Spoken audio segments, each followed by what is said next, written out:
Hello dears, അസ്സലാമു അലൈക്കും. Welcome back to my channel. അപ്പോൾ ഞാൻ ഇന്ന് വന്നിട്ടുള്ളത് ഒരു ബ്ലാക്ക് ഫോറസ്റ്റ് കേക്കിൻ്റെ റെസിപ്പി ആയിട്ടാണ്. 1 kg വെയിറ്റ് വരുന്ന ഒരു അടിപൊളി നല്ല ടേസ്റ്റി ആയിട്ടുള്ള ചോക്ലേറ്റ് ബ്ലാക്ക് ഫോറസ്റ്റ് കേക്കിൻ്റെ റെസിപ്പി ആയിട്ടാണ്. അപ്പോൾ നിങ്ങൾ എൻ്റെ ചാനൽ ആദ്യമായിട്ടാണ് കാണുന്നുണ്ടെങ്കിൽ പ്ലീസ് ഒന്ന് സബ്സ്ക്രൈബ് ചെയ്യുക. സബ്സ്ക്രൈബ് ചെയ്യുമ്പോൾ എൻ്റെ തൊട്ടടുത്തുള്ള ഒരു കുഞ്ഞ് ബെല്ലൈക്കൺ കൂടി എനേബിൾ ചെയ്ത് കൊടുത്താൽ ഞാൻ വീഡിയോസ് അപ്ലോഡ് ചെയ്യുമ്പോൾ നിങ്ങൾക്ക് നോട്ടിഫിക്കേഷൻ ലഭിക്കും. അപ്പോൾ നമുക്ക് തന്നെ ഫസ്റ്റ് തന്നെ ഒരു അരിപ്പ് വെച്ച് കൊടുത്തിട്ട് അതിലേക്ക് 1 കപ്പ് മൈദ ചേർത്ത് കൊടുക്കാം.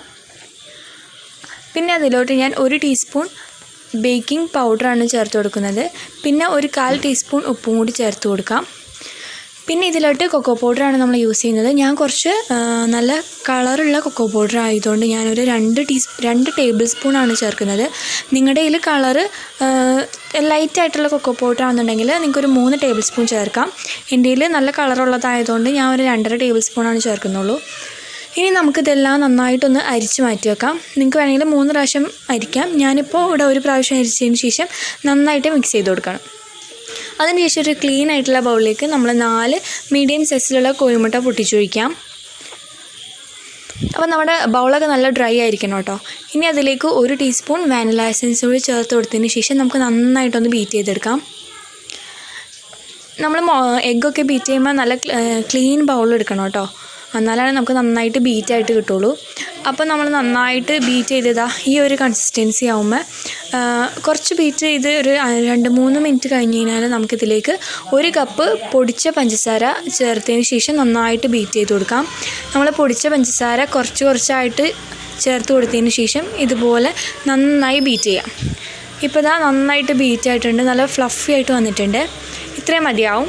ഇനി ഞാൻ ഇതിലേക്ക് ഒരു 1/4 കപ്പ് അളവിൽ സൺഫ്ലവർ ഓയിലാണ് ചേർത്ത് കൊടുക്കുന്നത്. ഏത് റിഫൈൻഡ് ഓയിലും നിങ്ങൾക്ക് യൂസ് ചെയ്യാം. സൺഫ്ലവർ ഓയിൽ വെച്ച് കഴിഞ്ഞാൽ നമ്മളൊരു 2 മിനിറ്റ് ഒന്ന് ബീറ്റ് ചെയ്ത് കൊടുത്താൽ മതി. അധികം ഓവറായിട്ട് കുത്തി ഇളക്കി ബീറ്റ് ചെയ്യണ്ട. പിന്നെ ഞാൻ ഇതിലോട്ട് ഒരു 1/4 കപ്പ് അളവിൽ സാധാ റൂം ടെമ്പറേച്ചറിലുള്ള പാലാണ് ചേർത്ത് കൊടുക്കുന്നത്. നിങ്ങൾ പാലൊക്കെ എടുക്കുമ്പോൾ നിങ്ങൾ കുറച്ച് നേരം മുന്നേ പുറത്തെടുത്ത് വെക്കുക, തണുപ്പോടുകൂടി ചേർക്കാതിരിക്കുക. അങ്ങനെ ഇതും ഒഴിച്ചതിന് ശേഷം ഒന്ന് ബീറ്റ് ചെയ്ത് കൊടുത്താൽ മതി, അധികം കുത്തി ഇളക്കണ്ട. അപ്പോൾ ഇത്രയും തന്നെ മതിയാവും. ഇപ്പം നമ്മുടെ എഗ് മിക്സൊക്കെ റെഡി ആയിട്ടുണ്ട്. ഇനി നമ്മളിതിലേക്ക് നമ്മൾ നേരത്തെ അരിച്ചു വെച്ച ആ മൈദയുടെ മിക്സ് കുറച്ചായിട്ട് ഇട്ട് കൊടുത്തതിന് ശേഷം പതിയെ ഫോൾഡ് ചെയ്തെടുക്കുക. ഞാനിപ്പോൾ വീഡിയോ കുറച്ച് സ്പീഡാക്കിയോണ്ടാണ് ഇതിൽ സ്പീഡായിട്ട് കാണിക്കുന്നത്. ഞാൻ പതിയെ സാവധാനമാണ് ഇളക്കുന്നുള്ളൂ. അപ്പോൾ നിങ്ങളും 2-3-4 ബാച്ചാക്കി ഇട്ടതിന് ശേഷം പതിയെ ഇങ്ങനെ ഇളക്കാൻ ശ്രദ്ധിക്കാം. ഇപ്പം ഞാൻ അതൊക്കെ മിക്സ് ചെയ്തെടുത്തിട്ടുണ്ട്. ഇനി ഞാൻ വേറൊരു പാത്രത്തിലേക്ക് ഒരു 1/2 ടീസ്പൂൺ ബേക്കിംഗ് സോഡയും അതുപോലെ തന്നെ അതിലേക്ക് 1 ടീസ്പൂൺ സാദാ വൈറ്റ് വിനീഗറും ചേർത്ത് കൊടുക്കുക. എന്ന് വെച്ചാൽ സാദാ നമ്മൾ കടയിൽ നിന്നൊക്കെ വാങ്ങുന്ന വിനീഗർ ചേർത്ത് കൊടുക്കുക. 1 ടീസ്പൂണാണ്. അങ്ങനെ ഇത് രണ്ടും കൂടി കമ്പൈൻ ചെയ്ത് കഴിയുമ്പോൾ ഇതുപോലെ കണ്ട നല്ല ഫോം വരാൻ തുടങ്ങും, നന്നായിട്ട് പതകൾ വരാൻ തുടങ്ങും. ആ സമയത്ത് തന്നെ നമ്മളിത് കേക്കിൻ്റെ ബാറ്ററിലേക്ക് ഒഴിച്ചു കൊടുത്തതിന് ശേഷം അങ്ങോട്ട് നന്നായിട്ട് മിക്സ് ചെയ്യുക. എല്ലാ സൈഡ്സിലേക്ക് എത്താൻ വേണ്ടിയിട്ട് നന്നായി മിക്സ് ചെയ്യുക. അപ്പോൾ ഞാൻ ഇത് നന്നായിട്ട് തന്നെ എല്ലാ സൈഡ്സിലേക്കും മിക്സ് ആക്കിയിട്ടുണ്ട്. പിന്നെ അത് കഴിഞ്ഞതിന് ശേഷം ഞാനൊരു 7 ഇഞ്ച് കേക്ക് ടീനാണ് എടുത്തിട്ടുള്ളത്. അതിൽ ഓയിൽ പറ്റിയതിന് ശേഷം കുറച്ച് ബട്ടർ പേപ്പർ സൈഡ്സിലേക്കായിട്ട് വെച്ച് കൊടുത്തിട്ടുണ്ട്. ഞാനിത് ഫസ്റ്റ് ചെയ്ത് വെച്ചാൽ കേട്ടോ, നമ്മൾ കേക്ക് എല്ലാം ഉണ്ടാക്കുമ്പോൾ ഫസ്റ്റ് ഞാനാണ് ഈ കേക്ക് ടിന്നാണ് റെഡിയാക്കി വെക്കുന്നത്. അപ്പോൾ ഞാൻ നമ്മുടെ മാവ് ഇതിലേക്ക് ഒഴിച്ചിട്ട് നന്നായിട്ട് ടാപ്പ് ചെയ്ത് കൊടുക്കുക. ടാപ്പ് ചെയ്യൽ ഇത് നിങ്ങൾ ഒരിക്കലും വിട്ടുപോകരുത് കേട്ടോ. അപ്പോൾ ഞാൻ 10 മിനിറ്റ് മുന്നേ ഇതുപോലൊരു പാത്രം ഒരു റൗണ്ട് ഇറക്കി വെച്ചതിന് ശേഷം ഒരു 15 മിനിറ്റ് പ്രീ ഹീറ്റ് ചെയ്യാൻ വെച്ചിട്ടുണ്ടായി. അങ്ങനെ പ്രീ ഹീറ്റ് ചെയ്യാൻ വെച്ച പാത്രത്തിലേക്ക് നമ്മുടെ ഈ കേക്ക് മിക്സ് വെച്ച് കൊടുക്കാം. അതിനുശേഷം ഒരു വെയിറ്റിന് വേണ്ടിയിട്ട് ഒരു വെയിറ്റ് മുകളിൽ വെക്കാം.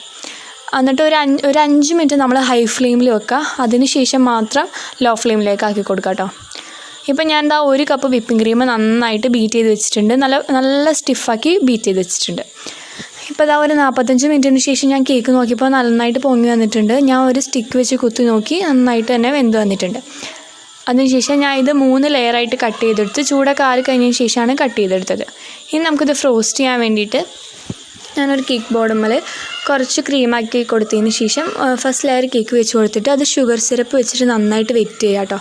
ഷുഗർ സിറപ്പ് അത്യാവശ്യത്തിന് തന്നെ വെച്ചോളാം. അതിനുശേഷം ഇതിൻ്റെ മുകളിൽ നമുക്ക് ആവശ്യത്തിനുള്ള വിപ്പിംഗ് ക്രീം ആക്കി കൊടുക്കാം കേട്ടോ. ഞാനിപ്പോൾ എൻ്റെ ആവശ്യത്തിനുള്ള വിപ്പിംഗ് ക്രീം ആക്കിയിട്ടുണ്ട്.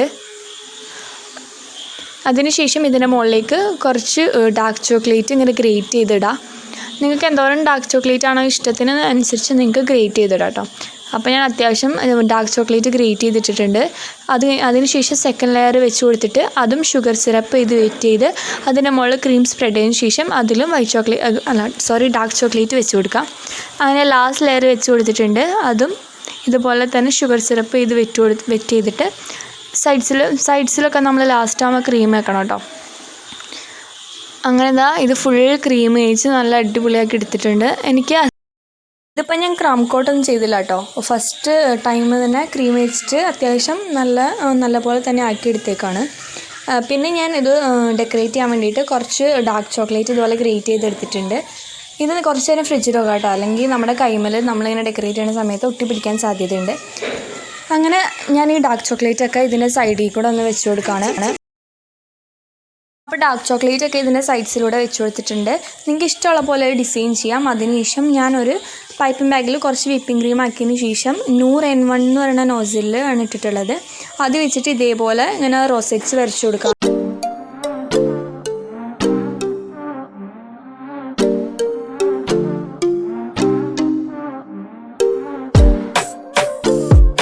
അപ്പോൾ ഞാൻ ഫുള്ള് റോസസ് വരച്ച് കൊടുത്തിട്ടുണ്ട്.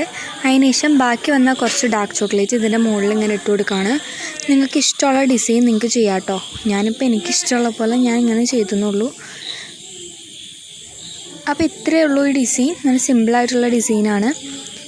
പിന്നെ ഈ കേക്ക് നിങ്ങൾ എന്തായാലും ട്രൈ ചെയ്ത് നോക്കുക. നല്ല സിമ്പിളാണ് ഉണ്ടാക്കാൻ വേണ്ടിയിട്ട്.